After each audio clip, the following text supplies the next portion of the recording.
ସମସ୍ତଙ୍କୁ ମୋର ପ୍ରଣାମ। ମୁଁ ହେଉଛି ଆପଣମାନଙ୍କର ସୃଜନିକା ପଣ୍ଡା। ଆଜି +3 ଫାର୍ଷ୍ଟ ଇୟର ଓଡ଼ିଆ ବିଭାଗର ସମସ୍ତ ଛାତ୍ରଛାତ୍ରୀମାନଙ୍କ ପାଇଁ ମୁଁ ନେଇ ଆସିଛି ସାରଳା ଦାସଙ୍କର ଜୀବନୀ ଏବଂ କବିକର୍ମ, ଯାହାକି ସେମାନେ ଅନର୍ସ ପେପରର ପ୍ରଥମ ପତ୍ରରେ ପାଠ୍ୟକ୍ରମ ହିସାବରେ ପଢ଼ିଥାନ୍ତି। ଏଠାରେ ଯାହା କିଛି ବି ଅଛି ସେଥିରେ ସବୁ କିଛି ବହିରୁ ବିଭିନ୍ନ ପ୍ରକାର ବହିର ମୁଁ ଦେଖିକି ନିଜର ଭାଷାକୁ ଦେଖିଛି ଆଉ ଉପସ୍ଥାପନା କରିଛି ଆପଣମାନଙ୍କ ପାଇଁ, ଯାହାକି ଆପଣମାନଙ୍କୁ ପରୀକ୍ଷାରେ ଲେଖିବା ପାଇଁ ସହାୟତା କରିବ। ଚାଲନ୍ତୁ ଏବେ ଆମେ ଦେଖିବା ସାରଳା ଦାସଙ୍କର ଜୀବନୀ ଏବଂ କବିକର୍ମ କିପରି ଥିଲା। ପଞ୍ଚଦଶ ଶତାବ୍ଦୀର ସାହିତ୍ୟ ଜଗତରେ ଓଡ଼ିଆ ଅଗ୍ରପୂଜ୍ୟ କବି ଭାବରେ ଆମେ ମାଟିର ମହାକବି ସାରଳା ଦାସଙ୍କୁ ସ୍ମରଣ କରିଥାଉ। ଏ ସମୟରେ ଶୂଦ୍ରମୁନି ସାରଳା ଦାସଙ୍କର ସାହିତ୍ୟ ସର୍ଜନା ସମସ୍ତ ଓଡ଼ିଆଙ୍କ ହୃଦୟରେ ଆନନ୍ଦ ଅର୍ଥାତ୍ ଆହ୍ଲାଦ ଭରି ଦେଇଥିଲା। ତେଣୁ ଏ ସମୟର ସାହିତ୍ୟ ଜଗତକୁ ସାରଳା ଯୁଗ ବୋଲି ମଧ୍ୟ ଅଭିହିତ କରାଯାଇଥାଏ। ସେ ନିଜର ଅସାମାନ୍ୟ ପ୍ରତିଭା ଓ ସୃଜନ ଶକ୍ତି ବଳରେ ମହାଭାରତ ଭଳି ମହାପୁରାଣ ରଚନା କରି ଓଡ଼ିଆ ସାହିତ୍ୟକୁ ନିର୍ଦ୍ଦିଷ୍ଟ ରୂପରେଖ ପ୍ରଦାନ କରିଯାଇଛନ୍ତି। ଓଡ଼ିଆ ସାହିତ୍ୟରେ ସାରଳା ଦାସଙ୍କର ଆବିର୍ଭାବ ଏକ ଗୌରବର ବିଷୟ ନିଶ୍ଚୟ। ଉତ୍କଳର ବ୍ୟାସ କବି ସାରଳା ଦାସ ଓଡ଼ିଶାର ସୂର୍ଯ୍ୟବଂଶୀ ରାଜା କପିଳେନ୍ଦ୍ର ଦେବଙ୍କର ସମସାମୟିକ କବି। କପିଳେନ୍ଦ୍ର ଦେବ ହେଉଛନ୍ତି ଏକମାତ୍ର ରାଜା ଯିଏକି ସମଗ୍ର ଓଡ଼ିଶାରେ ରାଜନୈତିକ ଏକତା ପ୍ରତିଷ୍ଠା କରିବାରେ ପ୍ରଥମେ ଏକତା ପ୍ରତିଷ୍ଠା କରିପାରିଥିଲେ। ଭାଷା ସାହିତ୍ୟର ବିକାଶ ପାଇଁ ସେ ସମୟ ଥିଲା ଅତ୍ୟନ୍ତ ଅନୁକୂଳ। ତେଣୁ ଏହି ପରିପ୍ରେକ୍ଷୀରେ ମହାକବି ସାରଳା ଦାସ ଓଡ଼ିଶାର କଥିତ ଭାଷାରେ ଅଷ୍ଟାଦଶ ପର୍ବ ବିଶିଷ୍ଟ 1,40,000 ପଦ ସମ୍ମିଳିତ ସାରଳା ମହାଭାରତ ରଚନା କରିବା ପାଇଁ ସମର୍ଥ ହୋଇଥିଲେ। ତାଙ୍କର ମହାଭାରତ ଗ୍ରନ୍ଥ ପରବର୍ତ୍ତୀ କାଳରେ ବହୁ କବିଙ୍କର ସାହିତ୍ୟ ସୃଷ୍ଟିର ପୃଷ୍ଠଭୂମି ଭାବରେ ଗୃହୀତ। ତେଣୁ ସାରଳା ଦାସଙ୍କୁ ଓଡ଼ିଆ ସାହିତ୍ୟର ଜନକ କହିଲେ ଅପଳାପ ହେବ ନାହିଁ। ଓଡ଼ିଆ ସାହିତ୍ୟର ଏହି ଅଦ୍ଭୁତକର୍ମା ସ୍ରଷ୍ଟା ସାରଳା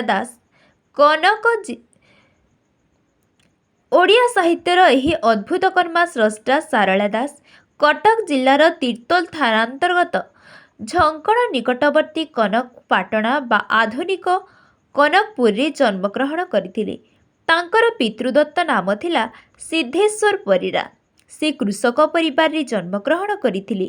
ଏ ଦୃଷ୍ଟିରୁ ମାୟାଧର ମାନସିଂହ ତାଙ୍କୁ କୃଷକ କବି ଭାବରେ ଅଭିହିତ କରିଛନ୍ତି। ତାଙ୍କର ଅଗ୍ରଜ ଅର୍ଥାତ୍ ଜ୍ୟେଷ୍ଠ ଭ୍ରାତାଙ୍କ ନାମ ଥିଲା ପରଶୁରାମ।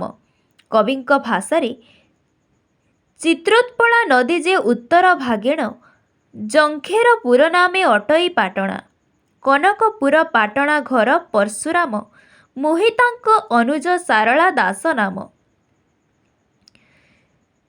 ଏଭଳି ତାଙ୍କର କବି ଲେଖନୀର ଚିତ୍ରକୁ ଆମେ ଯଦି କୋଟେସନ୍ ଦେଇ ଉତ୍ତର ପତ୍ରରେ ଲେଖିବା, ତାହେଲେ ପରୀକ୍ଷକ ଯିଏକି ଖାତା ଶୋଧୁଥିବେ ତାଙ୍କର ହୃଦୟ ନିଶ୍ଚିତ ଆନନ୍ଦ ହେବ ଆଉ ସେ ସଠିକ୍ ନମ୍ବର ଦେଇ ଆମର ଲେଖାକୁ ଉଜ୍ଜ୍ୱଳ କରିବେ, ଆମର ଭବିଷ୍ୟତ ଉଜ୍ଜ୍ୱଳ କରିବେ।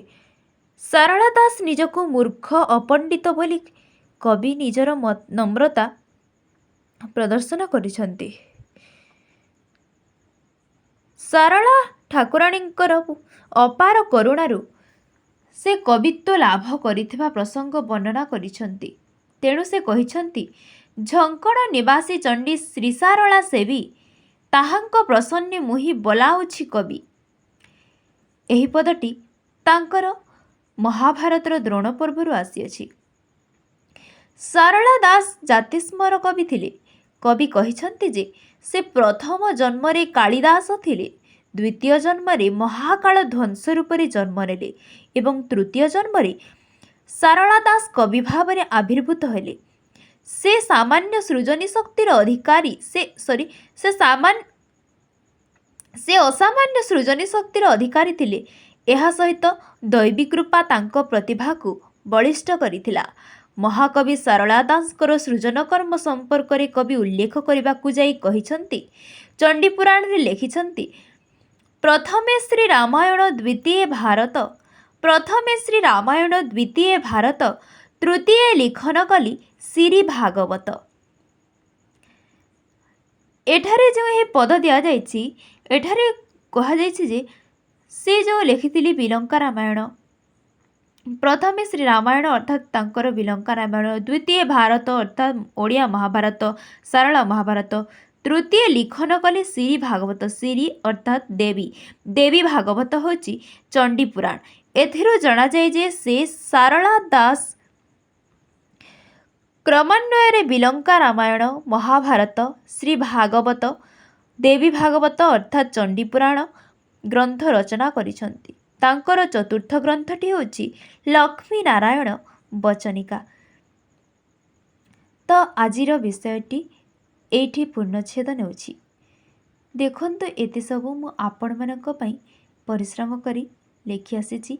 आपण मानकु जदि भिडियोटी भल लागिथिबो, आपणଙ୍କୁ पाठ पढ़िबा पई जदि सहायता देइथिबो, ताहेले ए भिडियोटी को निश्चय लाइक शेयर और कमेंट करी सब्सक्राइब टी करदेले मु अत्यंत आग्रही हेबी आ आपण मानक पई एभली नुआ नुआ भिडियो नहीं आसीबी। धन्यवाद।